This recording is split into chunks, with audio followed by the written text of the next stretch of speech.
In a classroom, a student named Akita just got his test results. Once again, he's ranked first in every subject. His classmates cheer him on, and the teacher proudly shows him off like a trophy, mostly to boost her own image. Akita smiles, acting all grateful, but in his head, he's laughing at everyone. He thinks they're all clueless and slow while he's a genius playing along.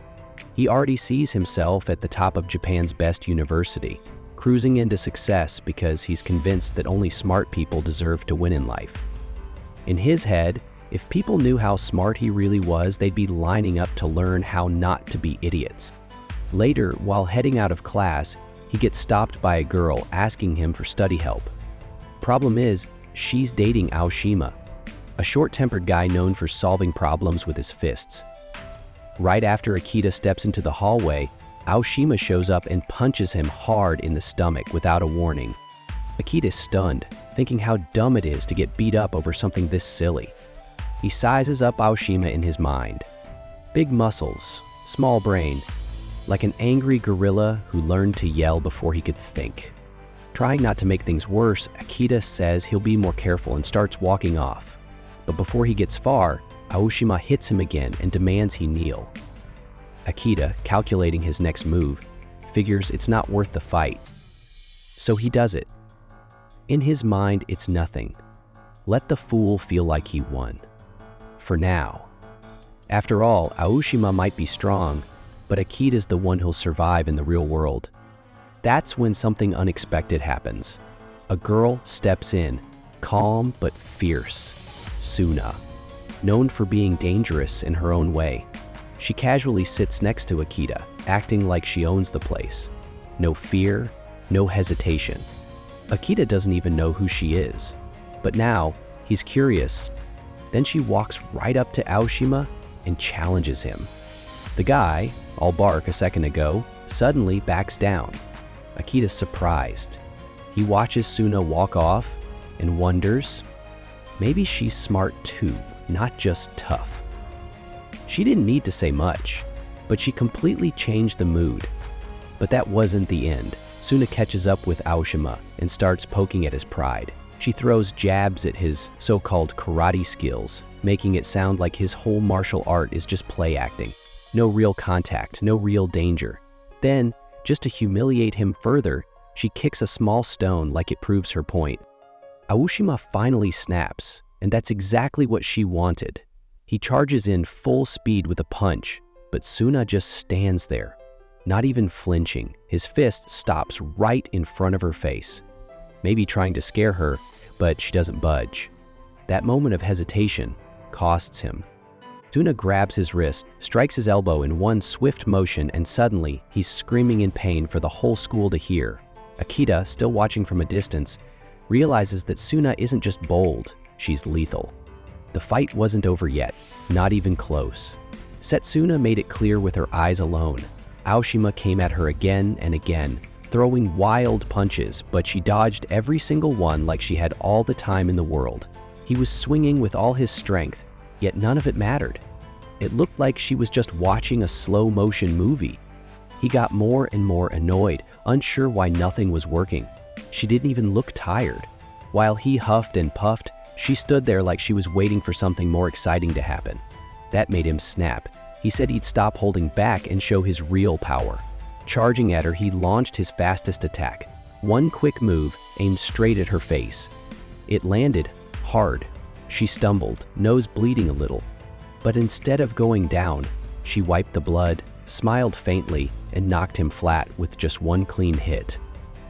Aoshima was left on the ground, gasping for air while she stood tall, totally calm. She didn't even seem mad. In fact, she casually explained why his attack wasn't all that great. She said if he really wanted to end a fight, he needed to do more than flashy moves. His hits weren't even enough to make her dizzy. Akita watched everything, completely stunned. She wasn't just strong. She had this weird charm about her. She had just dropped a guy known for being a beast, and she made it look easy. That's when he got an idea. Maybe, just maybe, he could learn from her. Not because he loved violence, but because knowing how to fight might actually come in handy someday. While he was still thinking it over, she stepped closer and placed her hands on his shoulders. Her face got close, really close. For a second, he thought something else was happening. Then, out of nowhere, she punched him in the face, full force. He went flying, pain shooting through his head. Blood dripped from his mouth as he lay there, trying to figure out what just happened. Before he could ask, she tossed a weird question his way. Something about watching a lion hunt a zebra. Would anyone call that lion cute and give it a pat? Obviously not. Only someone completely out of their mind would try that. She smiled at his answer and kicked him again. She asked why he ever thought she'd go easy on him. After all, she was the strongest one here. According to her, things like love, morals, or justice don't mean anything when fists are involved. She said those ideas are made-up stories people tell themselves. But here in the real world, strength is what makes the rules. And right now, she had all the power. She could do anything to him, and he wouldn't be able to stop her. Akita didn't fully understand her twisted logic, but a part of him agreed. She wasn't bluffing. If she wanted, she could end him right there. He had no choice but to sit there, bleeding and silent. As she walked away like nothing had happened, Akita lay there, wondering if she was secretly trying out for the role of natural disaster in human form. Something inside him snapped. He charged at her from behind, hoping to land at least one hit.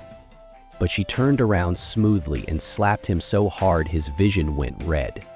He hit the ground again, this time barely conscious. As his thoughts began to fade, one memory surfaced. He used to dream about being powerful, strong enough to make the world bend to his will. Now, face down and broken, he realized dreams like that come with a price. The next thing he knew, he was waking up in his bed. No fanfare, no victory, just pain. At school the following day, someone asked him why Aoshima hadn't shown up. Akita didn't have an answer. He was too busy trying to process how one girl flipped his whole world upside down. Akita tried to brush everything off like it was just some weird nightmare. He told himself he needed to focus on his studies, not get distracted by nonsense. Smart people don't waste time with fists and bruises. That was his motto. Still, one thing kept bugging him. Why was a student from a completely different school even there that day? Before he could think any more about it, the classroom door opened. The teacher had an announcement, and to everyone's shock, in walked Setsuna. She introduced herself with a sweet smile, listing her hobbies, cooking, sewing, theater, and then casually tossed in something strange at the end. Most of the class laughed it off like a joke, but not Akita. He knew she meant it. He'd lived it. She spotted him right away, walked up confidently, and, without a care, talked about how much fun she had during their little fight. Everyone just stared, unsure if they heard her right. And just like that, the story of the real chaotic girl at school officially began. A week flew by. Somehow, Setsuna had already become popular. People were constantly around her, complimenting her personality, laughing at her jokes, acting like she was the best thing to happen to the class. She blended in perfectly. But while everyone else was under her spell, Akita couldn't stop replaying the day she appeared. He remembered how she crushed Aoshima like it was nothing. How she hit him so hard, his nose still felt off and his skull hadn't fully healed. The pain didn't just stay in his body. It dug deep into his mind, stirring up resentment. Every time she walked past, that same anger bubbled up again. Then one morning, out of nowhere, she walked up to him, smiled, and wished him a good day, like they were friends or something. Akita froze. How could she act so casual, like she didn't nearly break him last week? Confused and annoyed, his emotions exploded. He snapped and shouted at her in front of everyone, calling her out as the reason he was still hurting. The room fell completely silent. All eyes turned to him. The tension was thick. That's when Aoshima's girlfriend stepped in, demanding to know why he was yelling. It was only then that Akita realized how loud he had gotten. But deep down, he knew it didn't matter. Shouting at her was pointless. She wasn't the kind of person who cared. Then the girlfriend turned to Setsuna, asking about her boyfriend, clearly suspicious. But Setsuna kept up the same calm, fake cheerful act. Akita watched in disbelief. Was she pretending to be clueless? Or did she really not care what people thought? He didn't want to get caught up in her mess. He just wanted to stay far away. After school, he took the train home, hoping the day was over. But to his surprise, there she was, on the same train. He quietly watched her from the other end of the carriage. A part of him was annoyed, but another part was curious. Where does she live? What kind of life did she have outside of school? What kind of home raised someone like that? Just when his thoughts started to spiral, the train stopped. She got off. He felt relief for a second, but then his curiosity got the best of him. He followed. She walked into a busy shopping district, not exactly a normal hangout for a schoolgirl all alone. Akita trailed behind, lost in thought, until he suddenly bumped into another girl. Bad timing and even worse luck. His drink spilled all over her skirt. She immediately freaked out, yelling about how expensive it was and demanding he pay for the damage. Akita tries to explain it was just an accident, but before he can even finish, some rough-looking guys from nearby overhear the whole thing and walk over. They don't care about what really happened. All they see is a chance to make some money. One of them pulls out his wallet and hands the girl 30,000 yen, pretending to be all generous. Another one tells Akita he's lucky today, but if he can't pay next time, he'll get something worse than a bill. Akita stands there, confused and annoyed. He can't believe they made such a big deal out of a spilled drink.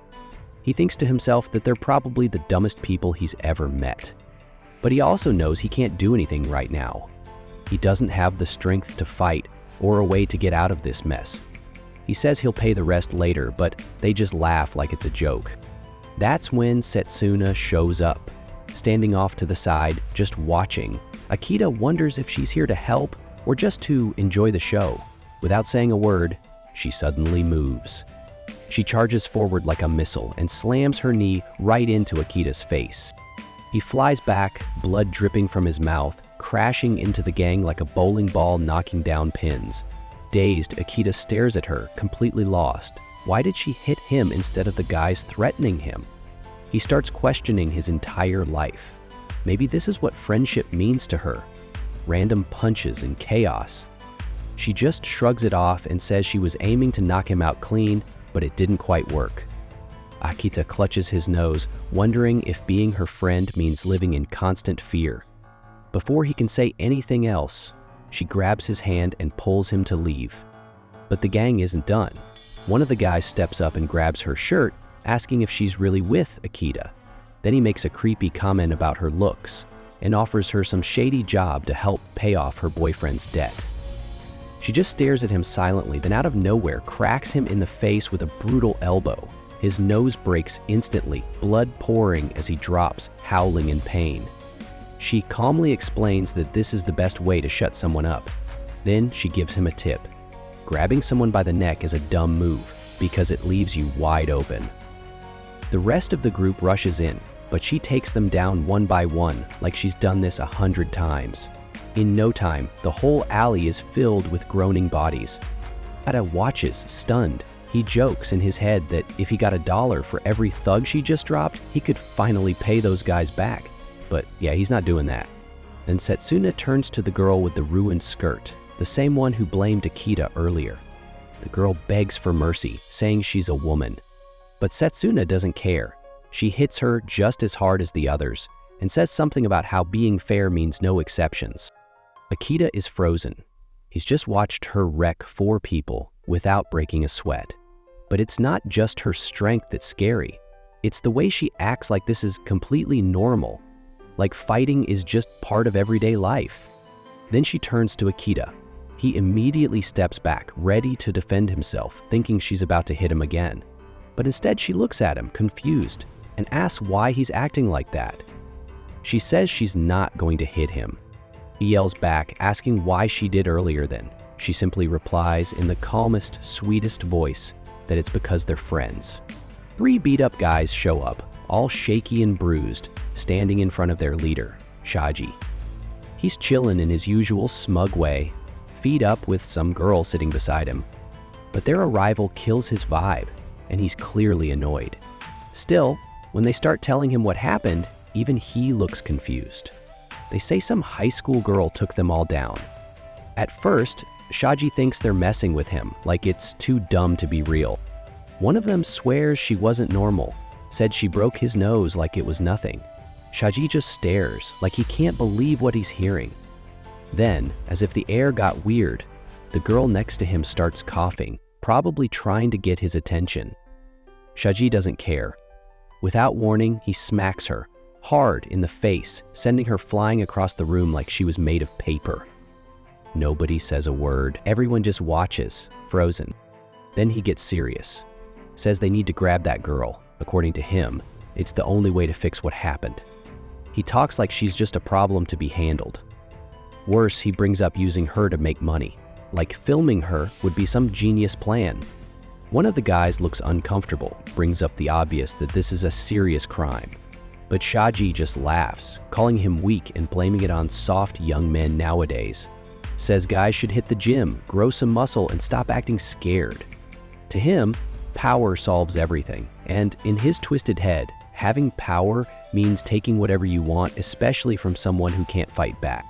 Then, just like that, he tells them to show up at the gym tomorrow, like it's all part of a daily schedule. The next day, after school, Setsuna walks up to Akita again. She casually invites him to eat lunch with her. He tries to say no, but that doesn't work on her. She holds out the lunch she made, packed with all kinds of food.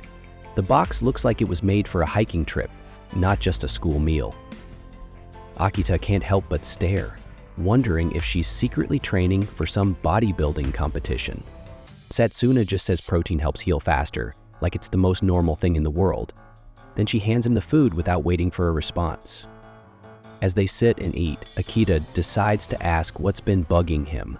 He wants to know, are they eating together because they're actually friends? She says yes, no hesitation, but he pushes a little more. After everything she's done to him, like punching him out of nowhere, why would she pick him? There are way stronger people out there. She just says, strength doesn't decide who your friends are. Then she starts to explain more but stops halfway through. Akita's left hanging, wondering what she was about to say. She gives a little laugh, and the moment just fades before he can get an answer. So Hiroshima's girlfriend suddenly appears, playful as ever, making fun of the tension in the air. Akita brushes her off, trying to stay focused. Una steps in, serious and calm, reminding him it's not about being strong or weak. It's about holding your ground and knowing when to step up. That's what really matters, not muscles or fights. Outside, a van waits quietly near the school wall, engine off, blending in. Inside that van, the gang is having second thoughts. The plan's simple, grab Setsuna. But one guy's getting cold feet, worried they're crossing a serious line. He brings up Shaji's shady stuff, like how he traps girls into fake love jobs and keeps them if they can't pay up. They've heard stories about what happens to the girls who try to run. No one's ever really said it out loud, but now it's clear. Shaji uses fear and fist to keep control. The mood in the van turns heavy. Someone blurts out, "What if we mess up? What if Shaji turns on us next?" The driver snaps, telling them to shut it. Just then they see Setsuna walking alone. No more talking. They slam the doors open and rush her.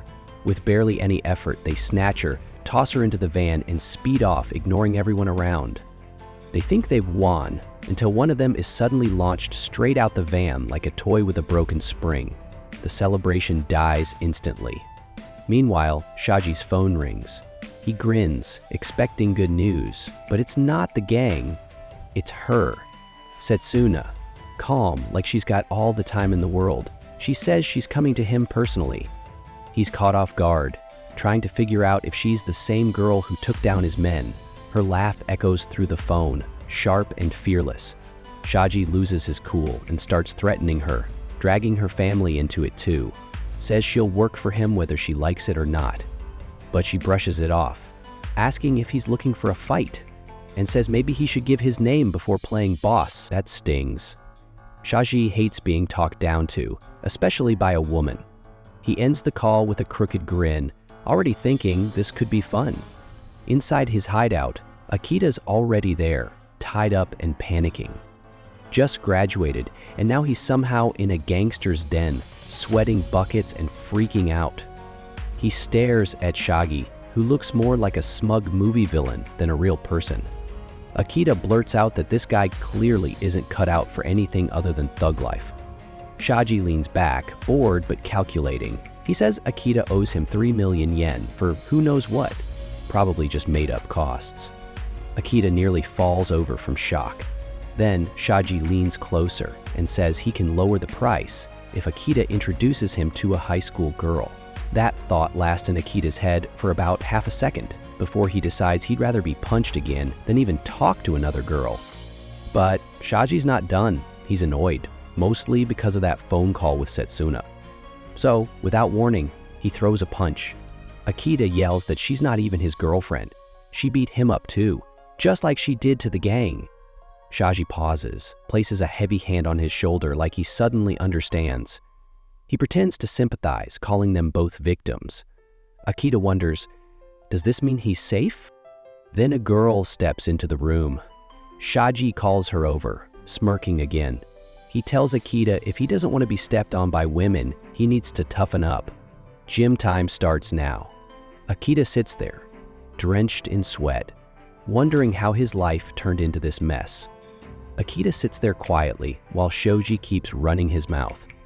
Out of nowhere, Shoji suddenly turns to him and asks a wild question. Something way too personal. Akita, caught off guard, admits it, thinking honesty might keep things calm. But Shoji just bursts out laughing like it's some comedy show. He mocks Akita without holding back, acting like he's just delivered the punchline of a killer joke.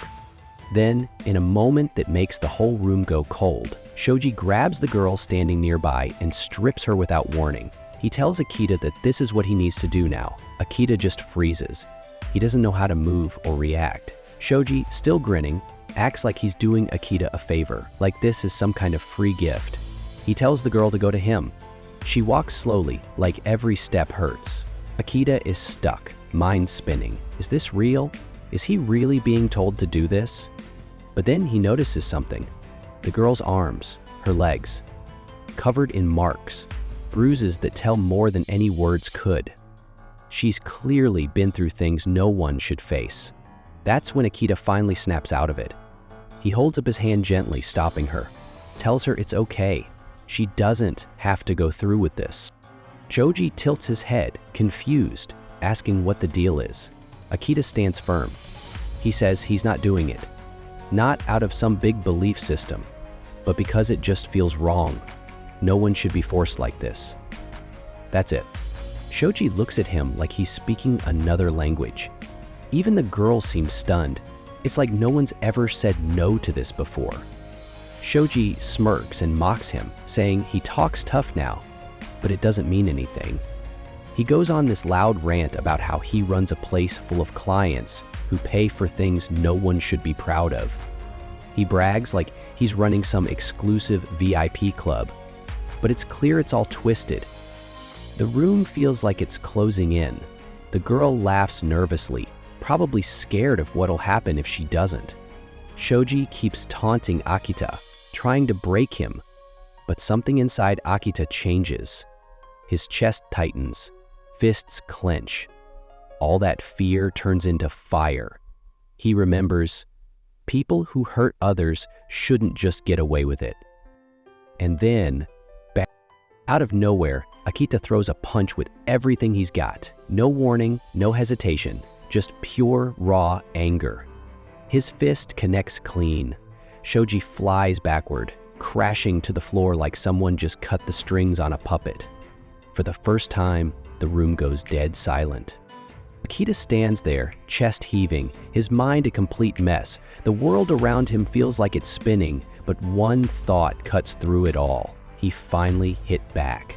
After everything, being pushed around, lied to, stepped on, something inside just snapped. And now, with that punch still echoing through the room, he feels something he never has before. Freedom. Not the good kind, but the kind that comes when you stop caring. It wasn't just a reaction, it was release. Years of holding it in boiled over in one swing. He doesn't even care about the consequences anymore. He's not scared, not second-guessing. Even when Shoji tackles him and starts pummeling him like a machine gone wild, Akita barely feels it. His brain just shuts the pain off. His body's getting wrecked, but his mind is somewhere else. Somewhere calm.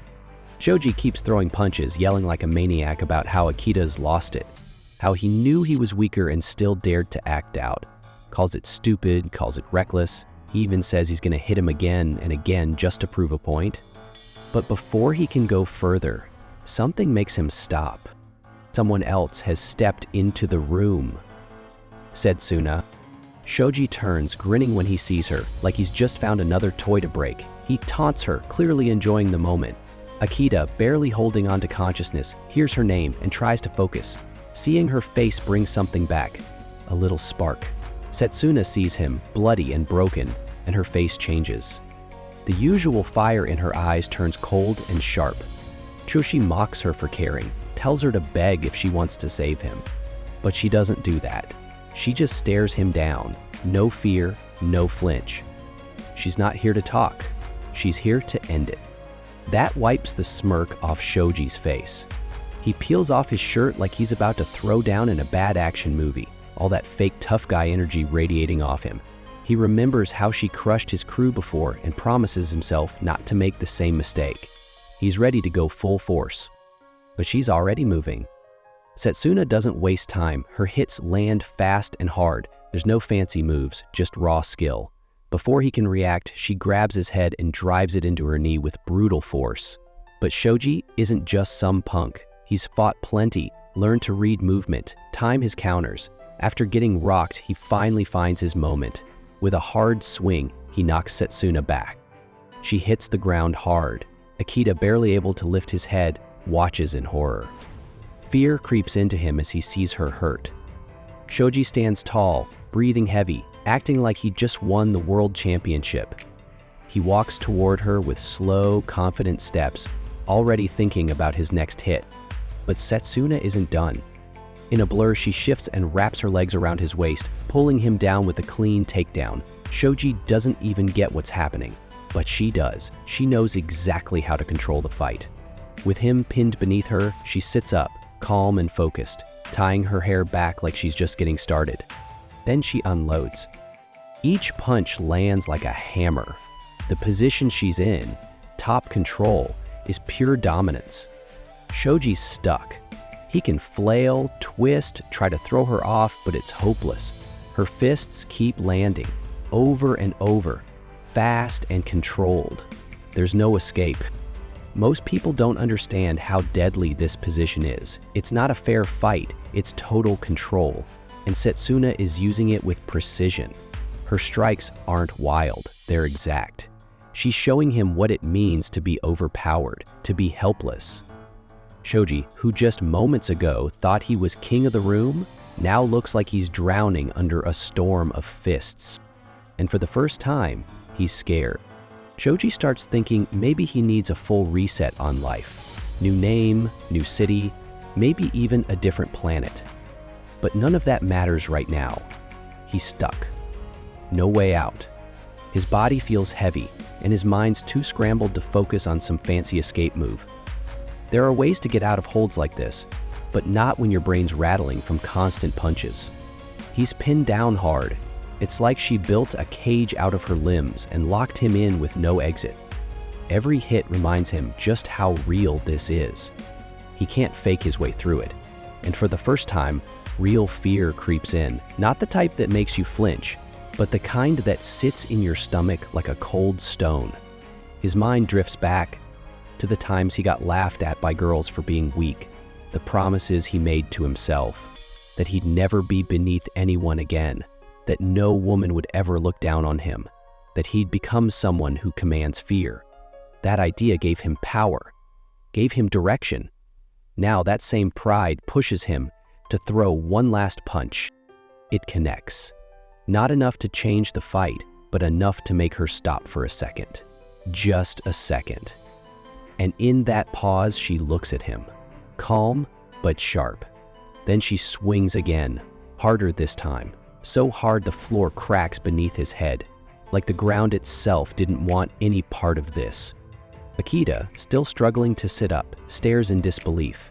His mind's still foggy, but he asks about that girl Shoji tried to force on him earlier. She tells him she ran, got away. He nods slowly, then notices Shoji is still breathing somehow. She shrugs, says he's used to it. Not dead. Not yet. Then she looks at Akita and asks if he's all right, and something just snaps in him. All the built-up frustration spills out. He blames her for the chaos, the beatings, the whole night spiraling into madness. He was supposed to be somewhere else, doing anything but dodging fists and blood. His life wasn't meant to be this, but violence somehow dragged him in. And maybe it's not all bad, because even in all this mess, he got one clean shot in. One punch that felt right, felt deserved. Then he turns to her, says he wants to learn how to fight. Not for glory, not for revenge, just so he can stand up to her someday. Just to not be small anymore. She doesn't say much, just smiles. Pulls him into a hug. It's quiet, but it hits different. Like a welcome to a new world. One where pain is normal, and strength is survival. And just like that, something new begins. Later that night, a bunch of guys are smoking under a busted street lamp. One of them brings up this old samurai thing. Used to be a tradition, where warriors would pick random fights just to prove they were the best. The others laugh it off, say that stuff's ancient history. But the guy insists, says there's a kid out there now doing just that, wandering around, calling out strangers to fight. The others scoff. They joke that if the punk shows up, they'll just knock his teeth in. Then, from the shadows, someone steps forward. It's Akita. He's not there to talk, just looks at them with calm eyes and invites them to throw hands. The mood changes fast, real fast. One moment they're joking, next moment they realize, this isn't a story, it's real. And just like that, violence gets a new name.